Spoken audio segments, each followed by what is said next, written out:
大家好，我係阿奇，今日想同大家講一個好有啟發性嘅公司故事 Netflix。呢個故事我主要參考咗兩本書，一本係 Mark Randolph 寫嘅《That Will Never Work》，另一本係 Reed Hastings 同 Erin Meyer 寫嘅《No Rules Rules》。兩本書一齊睇，就會明白 Netflix 點樣由一間差啲死嘅小公司，變成而家改變全球娛樂習慣嘅巨頭。1997年8月29號，Netflix 喺美國加州 Scotts Valley 成立，創辦人係兩個後生仔 Mark Randolph 同 Reed Hastings。Mark Randolph 係第一任 CEO，Reed Hastings 就係之後長期擔任 CEO 嗰個。佢哋兩個之前一齊喺一間軟件公司做過，之後一齊諗 startup。當時佢哋兩個都覺得互聯網會改變好多行業，就想一齊做一個 Amazon.com of something 嘅生意。最開始佢哋諗過賣狗糧、賣 CD，之後先慢慢諗到 DVD。因為當時 DVD 係新科技，體積細，唔易損壞，適合用郵寄方式做租借服務。呢個就係 Netflix 最早嘅起點。而家好多人聽過 Reed Hastings 俾 Blockbuster 罰40蚊嘅故事。當時嘅 Blockbuster 係一間超級大嘅公司。2000年前後 ，Blockbuster 正係處於事業嘅高峰，全球有超過8000間分店，有超過8萬個員工，年收入接近60億美金。佢哋有好大一部分利潤係嚟自遲還費。有數據顯示，2000年 Blockbuster 單遲還費就賺咗接近8億美金，佔佢哋嘅總收入大約16%。對 Blockbuster 嚟講，遲還費係一筆穩陣嘅收入，但係好多客人就討厭呢個收費。而家好多人都聽過一個故事 ，Reed Hastings 有一次租 Blockbuster 嘅 VHS 帶，佢遲咗幾日還，俾人罰咗40蚊美金，於是好嬲，心諗點解唔可以有個更好嘅方法？但係根據 Netflix 共同創辦人 Mark Randolph 喺 That Will Never Work 入面講，呢個故事雖然方向大致正確，但有啲戲劇化。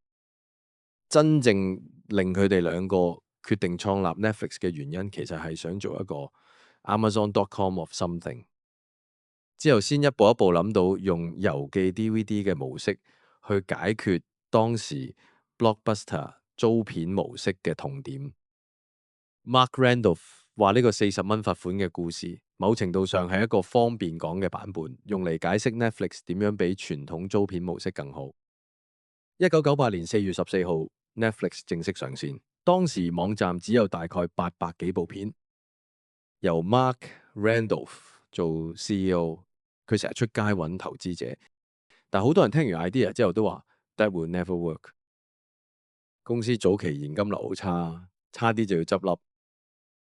有一次佢哋差啲賣咗公司俾 Blockbuster， 仲講好5000萬美金，但係最後 Blockbuster 反悔，單雕冇咗。Mark Randolph 之後喺書入面話，嗰段時間佢成日驚公司第二日就冇錢俾人工，但佢哋兩個都係硬頸嘅人，咬實牙關繼續做。雖然 Blockbuster 當時好勁，但之後就一步一步衰落。首先佢哋太依賴遲還費呢筆收入，雖然利潤高，但好多客人已經開始討厭呢個收費，轉投其他選擇。2004年之後，Netflix 同 Redbox 開始搶佔市場。Netflix 用郵寄 DVD 嘅模式，客人可以喺屋企等片寄嚟，連門口都唔使出。Redbox 就用自動售賣機，租片好平又方便。Blockbuster 雖然之後都有推出自己嘅郵寄服務同線上平台，但推出得太慢，做得唔夠好，始終追唔上 Netflix。最致命嘅係 Blockbuster 錯過咗 streaming 呢個大趨勢。當 Netflix 喺2007年開始推 streaming 嘅時候，Blockbuster 仲喺度專注實體店同 DVD 租借。到2010年，Blockbuster 因為債務太重，業務持續下滑，終於申請破產保護。2010年之後，Blockbuster 大量關閉分店， 2013年，美國最後一間 Blockbuster 實體店都關門大吉，而家 Blockbuster 只剩低幾間小店，主要喺其他國家。曾經嘅租片巨頭就咁樣一步一步被時代淘汰。另一方面，2007年 Netflix 做咗一個好大決定，推出 streaming 服務叫 Watch Now。當時好多人覺得 streaming 係未來，但都未清楚點樣賺錢。Netflix 就係其中一個最早大規模推 streaming 嘅公司。由 DVD by mail 轉去 streaming，其實係一個好大嘅賭注。因為當時上網速度都未夠快，好多人一齊上網睇戲都係新嘅概念。但係 Reed Hastings 睇到未來就係要由租片變成即時睇。呢個轉型之後，Netflix 開始真正起飛。2010年之後，streaming 嘅收入已經逐步超越 DVD 業務。Netflix 最出名嘅唔止係轉型，仲有佢哋嘅公司文化。Reed Hastings 之後寫咗本書叫 No Rules Rules。講晒佢哋點樣用無規則嘅方式管理公司。第一，無限假期 （Unlimited Vacation）。公司冇規定你幾多日假，你自己覺得幾時想放假就放，但你要自己確保工作做得好。第二，冇費用政策，你出差或者買嘢唔使逐張單交俾公司審批，你自己判斷呢樣嘢係咪對公司有幫助。第三，最勁嘅 Dream Team 唔係 Family。Netflix 唔係家庭式公司，而係一支夢幻球隊。佢哋寧願俾一筆好多錢嘅遣散費，都要請走只係做得 OK 嘅人，因為佢哋相信只有最強嘅人一齊做，先可以做出最勁嘅嘢。第四， Radical Candor 激進的坦誠。公司鼓勵員工之間直接講真話，就算係負面意見都好，唔好背後講人壞話，要當面講。